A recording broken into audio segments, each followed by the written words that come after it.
1942年8月25日，瑞士红十字会租用的客轮格里普霍姆号经过1个多月的航行，抵达纽约港。船上的乘客大部分是日军扣押在中国集中营的美国人和加拿大人。这个孩子才8岁，他说 I'm 8 years old. I live all my life in China. That's where my mother died. Daddy, if you're somewhere in America, won't you please come and get me? 太平洋战争爆发后，日美两国都有侨民仍在对方控制的地方，经过秘密协商，曾有2次交换侨民，每次各1500人，等额交换。这是日本侨民离开美国时的影像。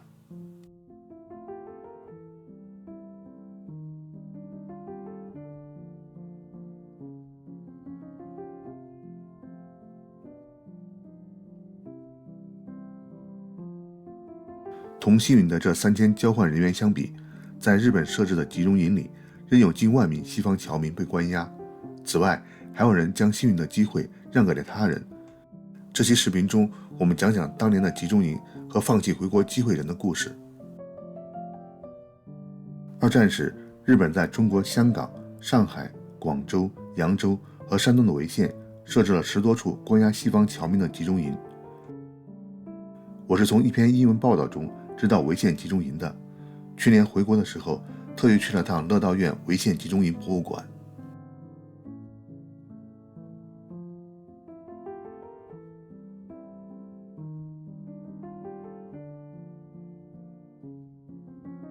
1942年2月，罗斯福总统下令将美国的日侨集中迁入战时安置所，以加强管理和防止间谍活动。日本随即展开报复行动，在中国占领区建立集中营，选择的地点多为原来英美侨民的建筑。乐道院是一组建筑群，最初建于1882年，由当时在北方传教的美国基督教北长老会创立。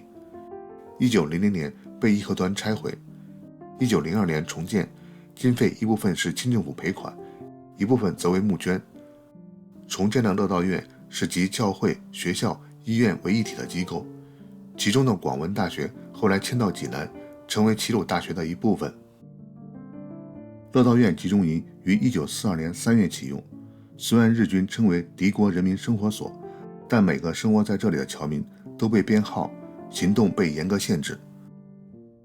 到1945年8月，这里曾关押了长江以北20多个国家2000多位欧美侨民，其中包括327名儿童。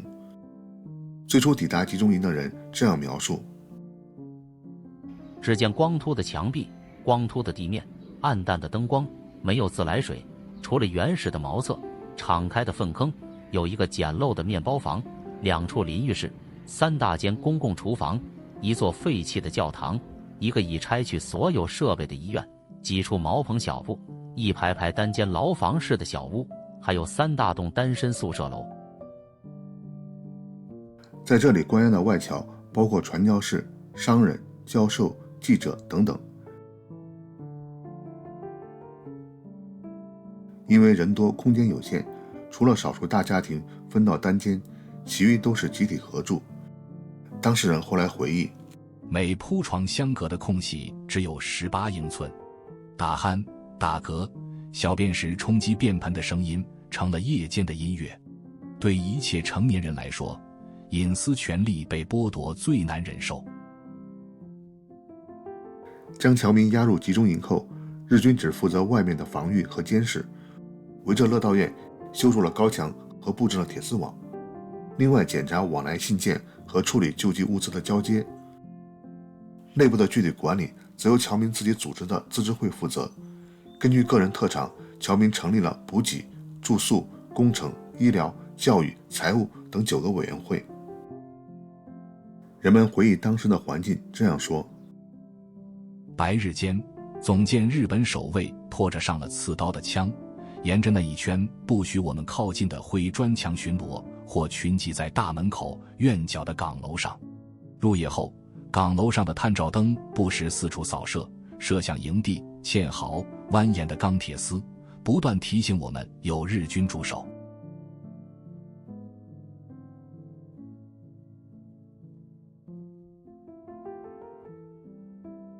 住的条件很差，集中营的伙食更糟糕，每天标准早餐是2片面包加小米或者高粱熬的粥，大部分欧美人吃不惯小米和高粱。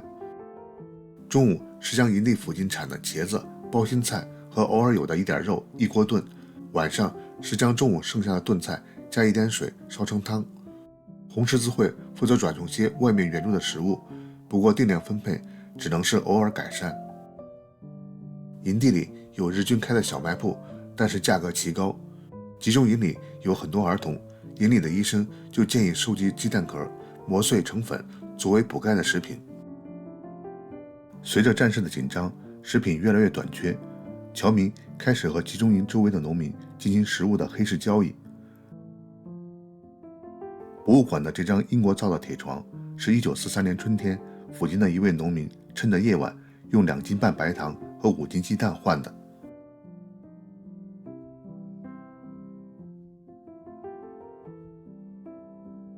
一位澳大利亚神父的小屋子正好离院墙很近，通过一条水管和外面交换物品和食物，尤其是鸡蛋。有一次交易时，日本兵刚好进来，发现后将神父关禁闭以示惩罚。不过日本人哪里知道，这种面壁修行是神父的必修课，关上2-3个月都不是问题。后来日军的防范措施也越来越严格，甚至射杀企图递送食品的当地人，也警告其他人，并让尸体在电网上挂了2天。这些外侨对冒险和他们交易的村民充满了感激。物质的贫乏并没有限制侨民们的社会和文化生活，因为集中营里关押了很多传教士和信徒，人们选出有威望的代表同日军谈判，日军同意做礼拜和祷告会。此外，当时开办在山东为外国侨民子女上学的知府学校，有300多学生和教师也都关押在潍县集中营。关押的3年中，学校照常上课。学校还组织了3次英国教育机构专门为海外英国人设立的教育水平考试，也被称为牛津地区考试，以获得申请大学的资格。老师们保留了试卷和成绩，战后回到英国，得到了机构的认可，补发了证书。集中营里还开设了木工、会计、汉语、日语等学习班，组织包括航海、艺术、历史等讲座。因为偶然发现这架旧钢琴，集中营里又组织起一支乐队。多年后，当时的孩子回忆，除了物质上艰苦些，那时也有很多美好的记忆。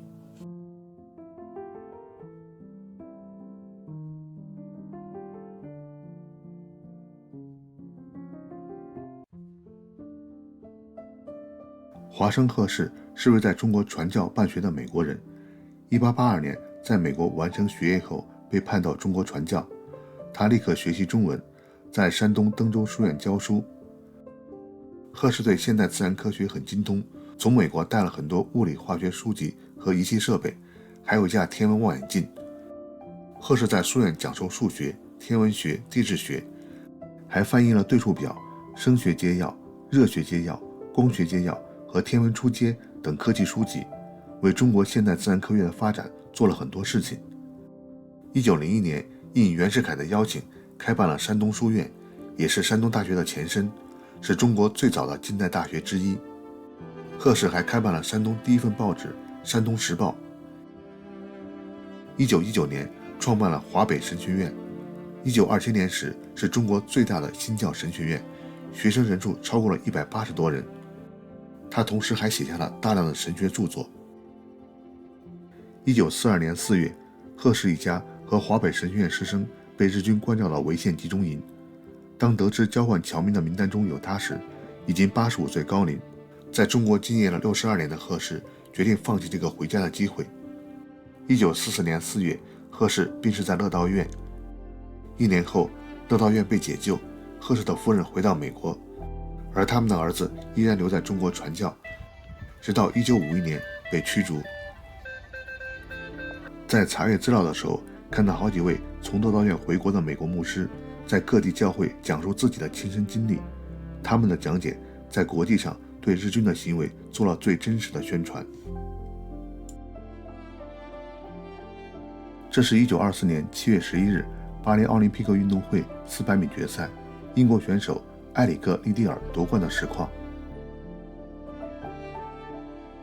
这一段是1981年根据利蒂尔的经历拍摄的电影《火的战车》，当年拿下了4项奥斯卡奖，您可能对这段音乐更熟悉。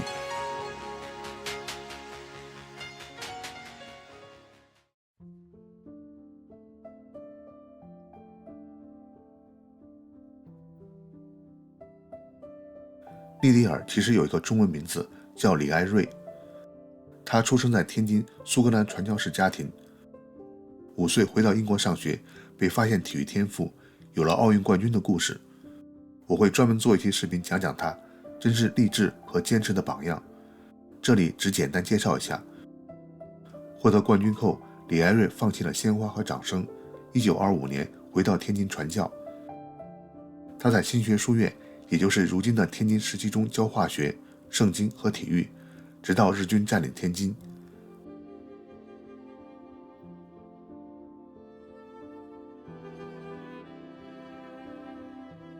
1943年3月被押送到这里。在集中营，李艾瑞继续讲授化学，同时组织体育活动。他常常引导大家回想过去美好的时光，以及对未来的盼望。他常说，一旦我们出了集中营后，我们将如何如何。李艾瑞也是在第一批交换侨民的名单中，但他将机会让给了别人。很可惜，1945年2月21日病逝在乐道院，年仅43岁。2月24日，这里关押的全体侨民为他举办了安息礼拜，甚至有看守的日军也参加了葬礼。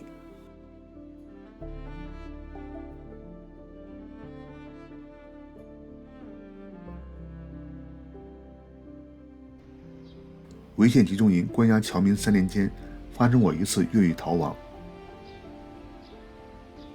从被关押起，英国军官迪兰就密切注意观察日军的一举一动。他注意到日军换岗时，接岗的士兵都要先巡视1周，时间有10分钟。1944年6月9日，迪兰和美国人恒安时，在另一位身高2米的狱友托米的帮助下，趁着月色翻过了高墙，成功逃亡。他们找到墙外事先约好的国民党抗日武装，躲藏起来，一直到第2年抗战结束。恒安时出生在山西汾阳，父亲是位传教士，8岁他回到美国读书。1940年回到北平辅仁大学附中做英文老师。1943年被关押在潍县，他越狱时是个24岁的小伙子。越狱后，他和国民党的一支游击武装一起扒铁路骚扰日军，也负责和盟军的联络。1949年回到美国，供职国务院，先后担任过美国驻缅甸、埃塞俄比亚的大使。1981年里根当选总统后，任命恒安时担任第2任驻华大使。在1984年里根总统访华的影像中，我找到了这位当年成功越狱的小伙子，这时他已经64岁。